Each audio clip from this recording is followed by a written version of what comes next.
फ़लस्तीन की आज़ादी का मिशन, यहूदियों को कदम कदम पर धूल चटाने वाला, अकेला ही आलम कुफ्र से टकराने का हौसला रखने वाला, पाक धरती का एक अजीम मुजाहिद।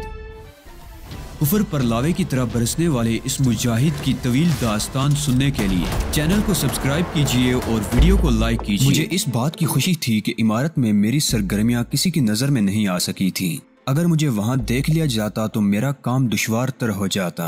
सुबह के 3 बजे न्यूयॉर्क की सड़कों पर डैनियल की कार सुबह रफ्तारी से रवां दवां थी। मैं उसे रास्ता बताता जा रहा था और वो बेचूनो चुरा मेरी हर हिदायत पर अमल कर रहा था। उसे ये इल्म जो था कि मेरे हाथ में रिवॉल्वर दबा हुआ है जिसका रुख उसी की तरफ है, और थोड़ी ही देर कबल वो इस रिवॉल्वर की कारकर्दगी अपनी आंखों से देख भी चुका था। पीटर के बंगले पर पहुंचकर मैंने उसे कार रोक देने को कहा। बड़ शायद बंगले के अहाते में ही था और मेरी वापसी का मुंतजिर था, इसलिए कि कार रुकते ही उसने फाटक से सर निकाल कर झांका था। मैंने अकबी खिड़की से सर बाहर निकाला और बड़ ने मुझे देखकर बंगले के चौकीदार से फाटक खुलवा दिया। तुम इसे संभालो। बंगले के अंदर कार रुकने के बाद मैंने रिवॉल्वर बड़ की तरफ बढ़ाते हुए कहा और बड़ ने रिवॉल्वर मेरे हाथ से लेकर डैनियल को कवर कर लिया। चलो नीचे उतरो। बड़ गुर्राया, तुम लोगों ने बहुत तंग किया है, अब मैं तुम्हें मजा चखाऊंगा। मजा चखाने की जरूरत नहीं है, मैंने तहजीब को कार से निकालते हुए कहा। इसे मैं एक खास मकसद के तहत लाया हूँ, लिहाजा अभी इसे सिर्फ कैद रखना है। मम्मा, मेरे साथ क्या सलूक किया जाएगा? डैनियल ने हकला कर बराई हुई आवाज में कहा। मैं उसे जवाब देने की जहमत की बगैर तहजीब को हाथों पर उठाए बंगले की अंदरूनी संप बढ़ गया। अंदर पीटर और स्लोया मौजूद थे और बेचैनी से मेरे मुंतजिर थे। मुझे देखकर उन्होंने सवालात करने शुरू कर दिए, मगर मैं उन्हें खामोश रहने का इशारा करते हुए सीधा बेडरूम की तरफ बढ़ गया। वो दोनों मेरे पीछे पीछे आए थे। तहजीब को बेड पर लिटाकर मैं पीटर की तरफ पलटा। जल्दी से किसी डॉक्टर का बंदोबस्त करो, मैंने उसे कहा।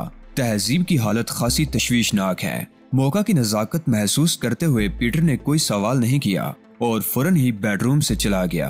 तहजीब ने आंखें खोल दी थी और होले होले करा रही थी। उन लोगों ने मुझ पर बहुत तशद्दुद किया है अली। तहजीब ने अटक अटक कर कहा। अब मजीद तशद्दुद बर्दाश्त करने की ताब नहीं रह गई थी। अगर तुम ना जाते तो बस अब मैं 1-2 दिन की मेहमान रह गई थी। मैं तहजीब के पास बैठ गया। तुम आराम करो तहजीब, मैंने उसे होले से थपका। मैंने डॉक्टर बुलवाया है, अब तुम कैद में नहीं हो। कुछ मत सोचो और सोने की कोशिश करो। ओलियो हावर्ड ने बहुत बुरा किया है अली। तहजीब कराही, तुमने उसे हमेशा डील दी और उसने ये सिला दिया। माजी में जो कुछ भी हुआ उसे भूल जाओ। अब नया सूरज तुलू होगा, नए दिन का आगाज होगा। मुमकिन है आने वाला दिन ओलियो हावर्ड के लिए एहतसाब का दिन हो, मगर मैं तुमसे आराम करने को कह रहा हूँ। इससे ज्यादा आराम और क्या हो सकता है? तहजीब ने मुस्कुराने की नाकाम कोशिश की। मैं आरामदेह बेड पर दराज हूँ, कैद में नहीं हूँ, और सबसे बढ़कर यह कि तुम मेरे साथ हो। स्लोया उठकर मेरे नजदीक आई और अकब से मेरे कंधे पर हाथ रखते हुए बोली, मैं भी तो डॉक्टर हूँ। अगर तुम थोड़ी देर के लिए बाहर चले जाओ तो मैं इनका मुआयना कर लूँ। माफ करना स्लोया, मैंने शर्मिंदगी से कहा। मेरा जहन पूरी तरह काम नहीं कर रहा, वरना मैं किसी और डॉक्टर को क्यों बुलवाता। मैं समझती हूँ। स्लोया ने इस बात में सर हिलाया। कल भी तुम रात भर जागते रहे थे। 1.5-2 घंटे सोने से भी कहीं नींद पूरी होती है, और अब ये परेशानी। वो तहजीब के पास बैठ गई और मैं उठकर कमरे से निकल आया। मैं उस वक्त अपनी जिंदगी की शदीद तरीन कश्मकश में गिरफ्तार था। तहजीब की हालत देखकर मेरा जी चाहता था कि ओलियो हावर्ड को उसके मस्कन समेत तबाह बर्बाद कर दूं, मगर मेरे पैरों में मसलत की जंजीर पड़ी हुई थी। मैं मुजरिबाना अंदाज में राहदारी में टहलने लगा।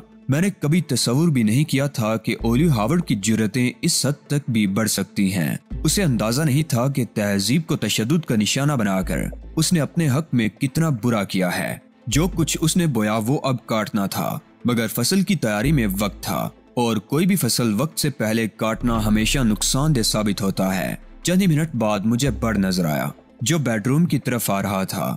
मुझे यूं टहलते देखकर उसने हसरत से पलकें झिपकाई। खैरियत तो है चीफ, उसने संजीदगी से कहा। मैडम कैसी हैं? तुम देख ही चुके हो, उस पर सख्त तशद्दुद किया गया है, मैंने जवाब दिया। मैंने देखा था चीफ, मैडम की हालत खासी खराब है, मगर मुझे तुम्हारे सुकून पर हैरत हो रही है। सुकून? मैं तलखी से हंसा। तहजीब को इस हाल तक पहुंचाने के जिम्मेदारों के साथ मैं जो कुछ भी करूं कम है, मगर कब? बड़ ने बेसब्री से कहा। वो लोग तो फौरी सजा के मुस्तहिक थे।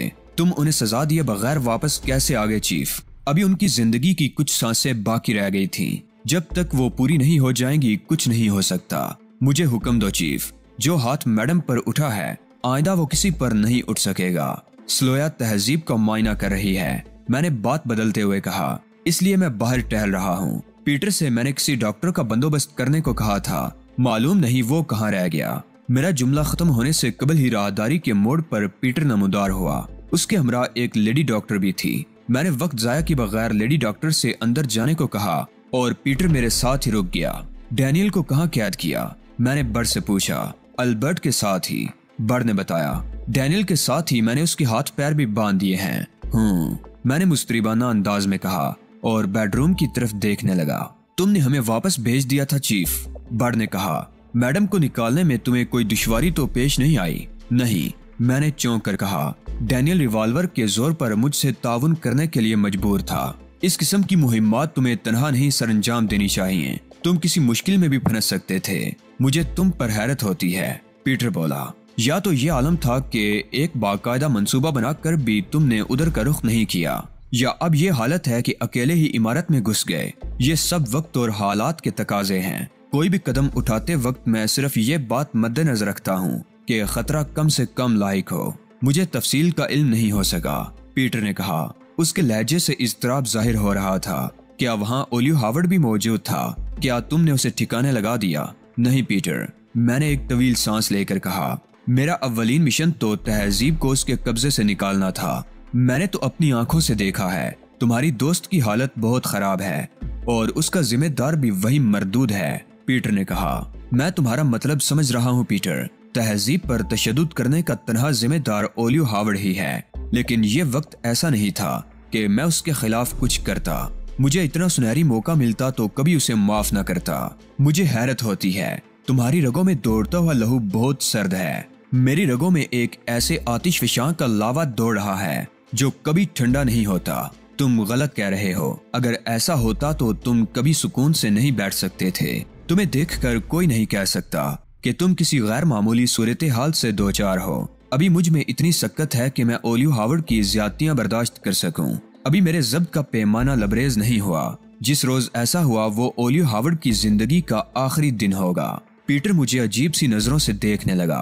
वो ओलियो हावर्ड को फौरन से पेशतर ही उसके अंजाम तक पहुंचा देना चाहता था, मगर ये उसके बस में नहीं था। उसके ख्याल में मैं ये कारनामा सर अंजाम दे सकता था, इसलिए वो वक्तन फवक्तन मुझे उकसाने की कोशिश करता रहता था। अपनी शदीद ख्वाहिश को पाया तकमील तक पहुंचाने के लिए मुझे इश्तियाल दिलाने की कोशिश करता था, लेकिन इस तरह वो कभी कामयाब नहीं हो सकता था। मैं एक मुतय्यन वक्त तक इंतजार करने के लिए मजबूर था। कुछ देर बाद स्लोया कमरे से बाहर आई। उसके साथ तो लेडी डॉक्टर भी थी। मैंने इन्हें सब कुछ समझा दिया है, लेडी डॉक्टर ने स्लोया की तरफ इशारा करते हुए पीटर से कहा और खामोशी से चली गई। मैंने सवालिया नजरों से स्लोया को देखा। उनके पूरे जिस्म पर जख्म ही जख्म है। स्लोया ने धीमी आवाज में कहा, मुझे अंदाजा नहीं था कि उन पर इतना शदीद तशद्दुद किया गया होगा। यकीनन वो एक गैर मामूली खातून है। किसी आम लड़की के लिए इतना तशद्दुद बर्दाश्त करना मुमकिन नहीं हो सकता। अब उसकी हालत कैसी है? मैंने पूछा। डॉक्टर ने मरहम और दवाएं लगाने को दी हैं। खाने की दवाएं भी हैं। इसके अलावा मसक्कन दवा और इंजेक्शन भी दे दिया है। मसक्कन दवा का नाम सुनते ही मैं बेडरूम की तरफ झपटा।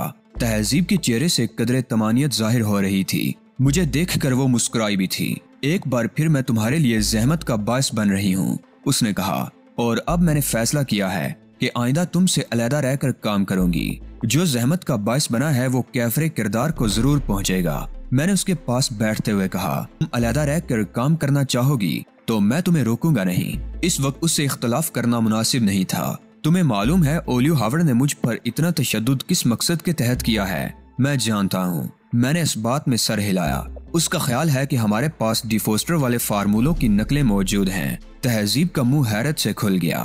तुम्हें कैसे मालूम हुआ? क्या उसने तुमसे भी इस किस्म की कोई बात की थी? नहीं, बल्कि उसने तो मुझे ये तासुर दिया था जैसे उसे यकीन हो कि फार्मूलों से मुतालिक अब हमारे पास कुछ भी नहीं है। बहुत चालाक है, तहजीब बोली। उसे अंदाजा होगा कि तुम्हारी जुबान किसी भी तरह नहीं खुलवा सकेगा, लेकिन वो तुम्हारे मामले में धोखा खा गया। उसे क्या मालूम था कि तुम्हारे आसाब इस कदर मजबूत होंगे। उन्होंने मेरे जिस्म की खाल तकरीबन उधेड़ कर रख दी है अली। तहजीब ने कहा, अगर फार्मूलों की नकलें हमारे पास होती तो इस तशद्दुद से बचने के लिए मैं उन्हें जरूर आगाह कर देती। तुमने जिस कदर तशद्दुद बर्दाश्त किया है उसका मदावा तो नहीं हो सकता, लेकिन इससे इतना फायदा तो बहरहाल हुआ है कि ओलियो हावर्ड मजीद एहसास कमतरी का शिकार हो गया होगा। वो किस तरह? तहजीब ने हैरत से पूछा। उसने इस यकीन के साथ ही तुम पर तशद्दुद किया था कि तुम्हारी जुबान खुलवा लेगा। जाहिर है ये नाकामी उसे एहसास कमतरी में मुब्तला करने के लिए काफी है। इससे कबल भी बहुत से मौके पर वो मेरे खिलाफ नाकाम हुआ है और मेरे मुकाबले आकर किसी न किसी तरह खुद को कमतर जरूर महसूस करने लगता है। वो खुद को जुबान खुलवाने का माहिर तस्वुर करता है। मुझ पर जो तशद्दुद हुआ उसे 3rd डिग्री से ज्यादा कुछ नहीं कहा जा सकता। तहजीब बोली, अभी उसने तशद्दुद के दूसरे तरीके तो आजमाए ही नहीं थे और फिर मुझे कुछ मालूम भी तो नहीं था। इसका मतलब है कि वो बहरहाल खौफजदा था, वरना उसे किसी भी किस्म के तशद्दुद से रोकने वाला कौन था? मैंने भी यही महसूस किया है। उसे ये खौफ बहरहाल लाहिक था कि मुझ पर जितना तशद्दुद करेगा उसका हिसाब उसे बहरहाल देना पड़ेगा। इसके अलावा उसने लकी को मेरे पीछे लगाया जो मेरे हाथों अंजाम को पहुंच गई। फिर उसने स्लोया को मुझसे मालूमात हासिल करने के लिए मुंतखब किया।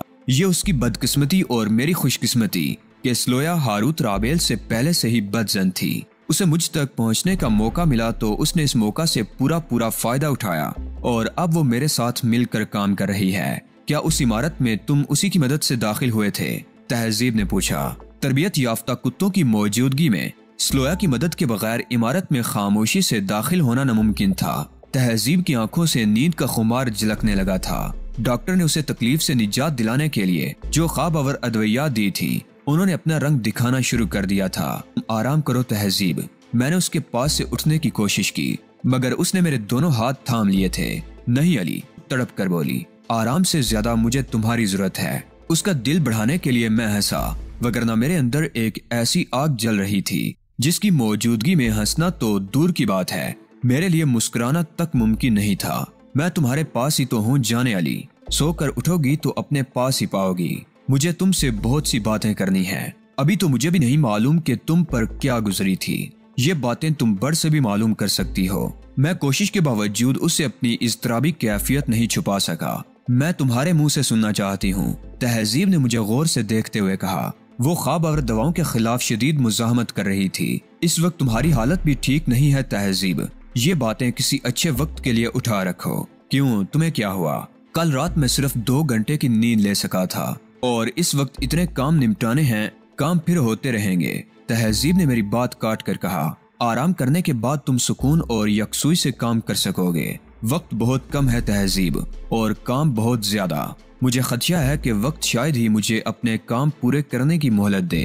अगर ये बात है तो मैं ज्यादा इसरार नहीं करूंगी, तहजीब ने कहा। अब उसके लिए आंखें खुली रखना भी मुश्किल हो गया था। चंद मिनट के अंदर अंदर वो दुनिया माफिया से बिल्कुल बेखबर हो गई। मैंने उसे चादर उड़ाई और कमरे से बाहर निकल आया। बर्ड, स्लोया और पीटर मुझे कमरा नशिस्त में मिले। उनके दरमियान किसी मसले पर बड़ी जोरदार बहस हो रही थी, मगर मुझे देखकर वो खामोश हो गए। मैडम की तबीयत कैसी है चीफ? बर्ड ने पूछा। स्लोया ने तुम्हें बता ही दिया होगा, मैंने एक कुर्सी पर बैठते हुए कहा। उसकी हालत संभलने में चंद रोज लगेंगे। अब तुम्हारा क्या प्रोग्राम है एलन? पीटर ने पूछा। सबसे पहले तो अल्बर्ट पर नुमाइशी तशद्दुद किया जाएगा ताकि वो ओलियो हावर्ड को लकी की जिंदगी के बारे में यकीन दिला सके। मैडम तो आजाद हो गई हैं चीफ, अब इन सब बातों की क्या जरूरत है? बस उसे मौत के घाट उतार दो। मिस्टर बर्ड का कहना दुरुस्त है एलन, पीटर बोला। पहले ही बहुत इंतजार कर चुके हैं, अब तो रास्त इकदाम की जरूरत है। मैं इन दोनों से मुत्तफिक हूँ, स्लोया ने तेजी से कहा। ओलियो हावर्ड एक दरिंदा है, अब तुम्हारे पास उसे डील देने का कोई जवाज नहीं रह गया। मैंने बारी बारी उन तीनों को देखा, फिर मेरी नजर पीटर पर ठहर गई। तुमने मेरा बहुत साथ दिया है पीटर। अगर इत्तफाकन तुमसे मुलाकात ना होती तो मुझे बहुत दुश्वारियां पेश आती। इसमें मेरी गर्ज भी शामिल थी। पीटर ने पहलू बदल कर कहा। मैंने एक शख्स के खिलाफ तुमसे इत्तेहाद किया था, मुझे अपनी बात पूरी कर लेने दो पीटर। मैंने हाथ उठाकर कहा, मैं जानता हूँ कि ओलियो हावर्ड से दुश्मनी के बायस तुम मुझसे मिल गए थे और मैं ये जानने के बावजूद भी तुम्हारा मशकूर हूँ। तुम ना मिलते तब भी मेरा मिशन जारी रहता, ताहम मैं इतनी आसानी से काम नहीं कर सकता था। मैंने तुमसे वादा किया था कि मैं तुम्हारे दुश्मन को इबरतनाक मौत से हमकिनार करूंगा। मैं अब भी अपने वादे पर कायम हूँ। मगर मेरी तुमसे एक दरख्वास्त है। दरख्वास्त नहीं, हुक्म करो, और प्लीज मुझे शर्मिंदा करने की कोशिश मत करो। मैंने तुम पर कोई एहसान नहीं किया है। तुम्हारी जल्दबाजी और बेसब्री शुरू से ही मेरे लिए तकलीफ दे रही है। अगर तुम्हें मुझ पर एतमाद है तो मामला मुझ पर छोड़ के मुतमईन हो जाओ। बात बेएतमादी की नहीं है। ओलिव हावर्ड को जल्द अज जल्द कैफरे किरदार तक पहुंचाने के मामले में मिस्टर बर्ड तक मुझसे मुत्तफिक हैं। ये फैसला बहरहाल मुझे करना है कि ये काम कब और किस तरह अंजाम देना है। मैं ये बात तस्लीम करता हूँ। पीटर ने इस बात में सर हिलाया। और मैं इतना जल्दबाज भी नहीं हूँ जितना तुम समझ रहे हो। क्या तुम इंसान की फितरी तजस्सुस पसंदी से वाकिफ नहीं हो? मैंने एक तवील सांस ली। मैं तुम्हारा मतलब समझ रहा हूँ मिस्टर पीटर, मैंने कहा। तुम्हारी बेचैनी का बुनियादी सबब गालबन ये है तुम मेरी असल शख्सियत से वाकिफ नहीं हो। मैं यकीन से नहीं कह सकता, पीटर ने साफ गोई से कहा, लेकिन मुझे ये खलफशार है और शायद मेरी बेचैनी का सबब भी यही है। ये कतई जरूरी नहीं था कि मैं तुम्हें अपने बारे में कुछ बताता, लेकिन मामलात अब जिस नहज पर पहुंच चुके हैं उसके पेश नजर मैं जरूरी समझता हूँ कि तुम्हें अपने बारे में कुछ न कुछ जरूर बता दूं। अगर अपनी शख्सियत को रोशनी में लाना तुम्हारी किसी मसलहत के खिलाफ है तो मैं इस पर इसरार नहीं करूंगा। मैंने कहा ना कि अब तुम्हें अपने बारे में बताना मेरे लिए जरूरी हो गया है। इस बात का इम्कान है कि मामला तूल खींच जाए। मैं चाहता हूँ कि अगर ऐसा हो तो तुम पुरसुकून रहो, क्योंकि अगर तुमने जल्दबाजी का मुजाहरा करते हुए अपने तौर पर ओलिव हावर्ड के खिलाफ कोई कदम उठाने की कोशिश की तो उससे मेरे मामलात मुतासिर होने का खतरा है और मैं ये हरगिज पसंद नहीं करूंगा। लेकिन मामले को तूल क्यों दिया जाए? आखिर ऐसी कौन सी रुकावट है जिसे उबूर करते हुए तुम हिचकिचा रहे हो? ये बात तो तुम जानते ही होगे कि ओलिव हावर्ड यहूदी मफादात के लिए काम कर रहा है। हाँ, ये बात मेरे इल्म में है, पीटर ने कहा, और सिर्फ इसलिए कि मैं बरसों से उसकी ताक में हूँ। वक्तन फवक्तन उसके बारे में मालूमात हासिल होती रहती हैं। वो अरब मफादात के लिए काम कर रहा है और मैं उसके खिलाफ यानी अरब मफादात के लिए सरगर्दा हूँ, मैंने कहा, और पीटर चौंक पड़ा। ये अंदाजा तो मुझे था। अब तुम्हारे कहने से बात यकीन की हुदूद में दाखिल हो गई है, लेकिन बात अब भी समझ में नहीं आई कि इस कदर शदीद इख्तलाफ के बावजूद तुम उसे डील देने पर क्यों आमादा हो। ओलिव हावर्ड ने हारूत राबेल के साथ मिलकर कोई बहुत खौफनाक साजिश की है जिसके बारे में अभी मुकम्मल मालूमात हासिल नहीं हो सकी हैं। उसकी तो पूरी उम्र साजिशें करने में ही गुजरी है, पीटर ने कहा। अगर उन दोनों को खत्म कर दिया जाए तो साजिश खुद ब खुद फना हो जाएगी। ये जानना जरूरी है कि वो साजिश क्या है। उन दोनों को खत्म करने से ज्यादा जरूरी ये है कि साजिश की बेखुनी कर दी जाए। कहीं ऐसा न हो कि उनके बाद किसी और के जरिए साजिश पाया तकमील को पहुंच जाए।